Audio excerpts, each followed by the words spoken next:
नमस्कार दोस्तों, कैसे हैं आप लोग। मैं उम्मीद करता हूँ आप बहुत बेहतर होंगे।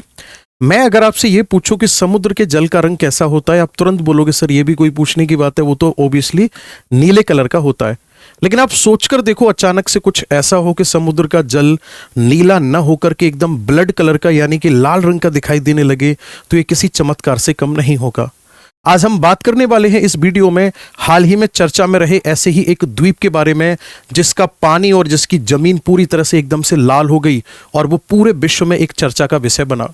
हम बात कर रहे हैं ईरान के एक आइलैंड की, जिस आइलैंड का नाम है हुरमुज आइलैंड, और ये ईरान के पास में स्थित हुरमुज स्ट्रेट यानी कि हुरमुज जल संधि के अंतर्गत बना हुआ एक ज्वालामुखी प्रकार का द्वीप है। दरअसल में दोस्तों, जो ईरान है, ईरान के दक्षिण में एक जल संधि है जिसे हुरमुज जल संधि के नाम से जाना जाता है। और ये एक ऐसी जल संधि है जो कि कनेक्ट करती है फारस की खाड़ी को ओमान की खाड़ी के साथ में। साथ ही साथ ये एक ऐसी जल संधि भी है जहां से होकर के पूरे विश्व का लगभग 20% जो क्रूड ऑयल है उसका व्यापार किया जाता है। यानी कि व्यापारिक दृष्टि से ये बहुत ही महत्वपूर्ण एक जलीय मार्ग है, क्योंकि खाड़ी देश यहीं से होकर के निर्यात करते हैं पेट्रोलियम प्रोडक्ट्स को। कई बार ऐसा भी होता है कि ईरान इस हुरमुज स्ट्रेट को बंद करने की धमकी दे देता है, क्योंकि यहां पर नॉर्थ पार्ट जो है इस स्ट्रेट का उसको रेगुलेट करता है ईरान, वहीं साउथ पार्ट जो है वो बहरीन कंट्री के अंतर्गत यूएसए ने अपनी नेवी लगा रखी है। तो इन दोनों में नोक झोंक जब चलती है तो ईरान हमेशा धमकी देता है कि हम इस स्ट्रेट को बंद कर देंगे और पूरे विश्व में जो पेट्रोलियम का जो व्यापार है या फिर पेट्रोलियम की जो सप्लाई हो रही है उसको हम प्रभावित करने का दम रखते हैं। इनडायरेक्ट वे में जो ईरान है वो इस बात को बताना चाहता है। अब अगर मैं इस हुरमुज आइलैंड की बात करूंगा तो दोस्तों, ये जो ईरान का तट है उस तट से लगभग 8 किलोमीटर की दूरी पर स्थित है। इस आइलैंड का जो एरिया है वो है लगभग 42 किलोमीटर स्क्वायर।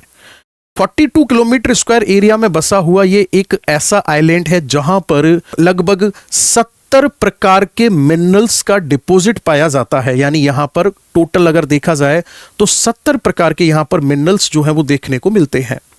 दोस्तों, इस आइलैंड पर जो सबसे ज्यादा मात्रा में जो मिनरल्स देखने को मिलता है वो है हेमेटाइट, यानी कि आयरन ओर का एक टाइप जिसे हेमेटाइट के नाम से जाना जाता है। या फिर आप इस बात को ऐसे भी समझ सकते हैं कि इस आइलैंड पर आयरन ऑक्साइड की जो मात्रा है बहुत ही ज्यादा है। जब कभी भी बीचेस पर जो लहरें आती हैं, लहरों का जल जब इस आयरन ऑक्साइड के कांटेक्ट में आता है या फिर यहां पर वर्षा होती है तो उस वर्षा के जल की वजह से जो आइलैंड है उसका कलर एकदम रेड हो जाता है।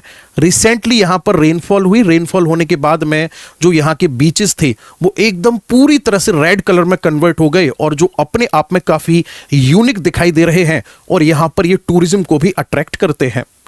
दूसरा, इसके साथ साथ यहां पर जो देखने की चीज है वो ये है कि लहरें अपने साथ जब समुद्री अवसादों को लेकर आती हैं तो उसमें सबसे ज्यादा ये डिपॉजिट करती हैं वहां पर नमक को।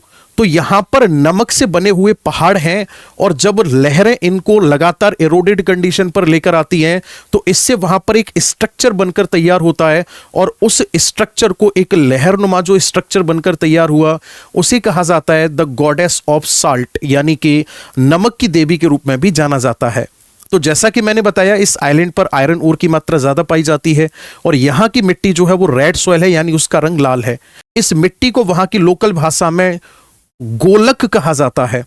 इसके अलावा दोस्तों, यहां पर सल्फर की मात्रा पाई जाती है। वो सल्फर की मात्रा इसको येलो कलर प्रोवाइड करती है, जबकि जो सॉल्ट है वो इसे व्हाइट कलर प्रोवाइड करता है। ये जो आइलैंड है अपने आप में दो चीजों के लिए और यूनिक है। सबसे बड़ी चीज यहां पर देखने को मिलती है हारा मैनग्रोव फॉरेस्ट। हारा मैनग्रोव फॉरेस्ट यहां पर बहुत ज्यादा देखने को मिलते हैं।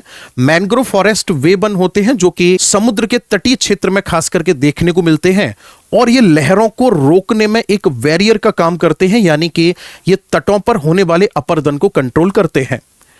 यहां पर दोस्तों एक बंदारी नाम से जनजाति पाई जाती है जिसका शाब्दिक अर्थ है बंदरगाह पर रहने वाले लोग। इस आइलैंड पर बंदारी जनजाति का जो मुख्य व्यवसाय है वो है मछलियों को पकड़ना और खास करके झींगा मछली को पकड़ना।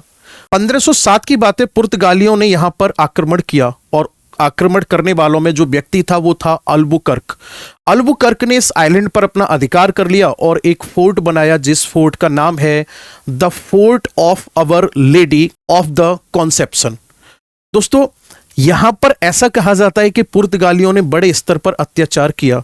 यही कारण है कि बंदारी समुदाय की जो महिलाएं हैं वो अपने फेस पर एक मास्क लगाती हैं, जिसे मास्क को कहा जाता है बोरेखे।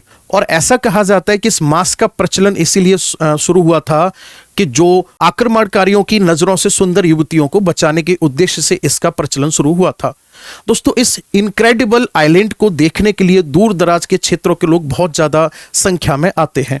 तो आप लोग कमेंट सेक्शन में जरूर बताइएगा कि आपको यह जानकारी कैसी लगी। दोस्तों, आप में से कोई भी ऐसा स्टूडेंट है जो एसएससी के किसी भी एग्जाम की तैयारी कर रहा है, तो उन सभी स्टूडेंट के लिए हमारे एप्लीकेशन करियर विल पर एक बहुत ही यूनिक बैच आया हुआ है जो 1 जनवरी 2026 से शुरू होने वाला है।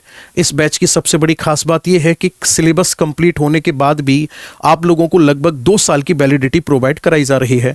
एसएससी, स्टेट एग्जाम्स, रेलवे के एग्जाम, एनडीए, सीडीएस जैसे एग्जाम्स, यानी कि जो स्टैंडर्ड लेवल के एग्जाम हैं, उन सभी एग्जाम को ध्यान में रखते हुए इसमें हम लोग सिलेबस को कंप्लीट कराएंगे। साथ ही साथ दोस्तों, इसमें सबसे खास बात ये और है कि हर एक सब्जेक्ट के 2 एक्सपर्ट टीचर को लगाया गया है। मैथमेटिक्स में यहाँ पर कंप्लीट कराएंगे अभिनय सर और राकेश यादव सर, वहीं इंग्लिश में कंप्लीट कराएंगे जयदीप सर और गोपाल सर, रीजनिंग में होंगे पीयूष सर और अरुण सर, और जीएस में होंगे अभिषेक सर, मैं और हमारी पूरी टीम। इस बैच की फीस बहुत ही मिनिमम रखी हुई है।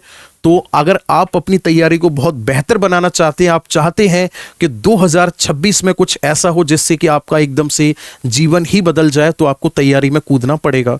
और ये बैच मैं दावे के साथ कह सकता हूं कि आपकी तैयारी को 2 गुना बेहतर बनाएगा और भगवान करे इसी साल आप लोगों का सिलेक्शन भी हो जाए। मैं मुलाकात करूंगा आप लोगों से अगली वीडियो में, तब तक के लिए जुड़े रहिए हमारे साथ। मेरी तरफ से बहुत सारा प्यार। Thank you so much. Have a nice day.